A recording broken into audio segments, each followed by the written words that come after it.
Welcome to Math. In this video, we are going to multiply and simplify this given expression. Root 50 minus 7 to the power 475 into root 50 plus 7 to the power 475. Answer: root 50 minus 7 to the power 475 into root 50 plus 7 to the power 475.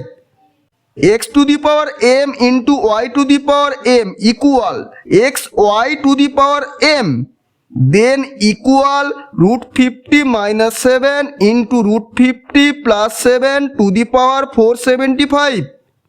A plus b into a minus b equal a square minus b square, then equal root 50 square minus 7 square to the power 475. Equal root 50 square equal 50 minus 7 square equal 49 to the power 475.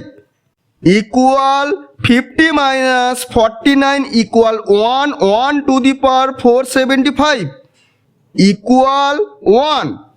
Thus our simplified answer: root 50 minus 7 to the power 475 into root 50 plus 7 to the power 475 equal 1.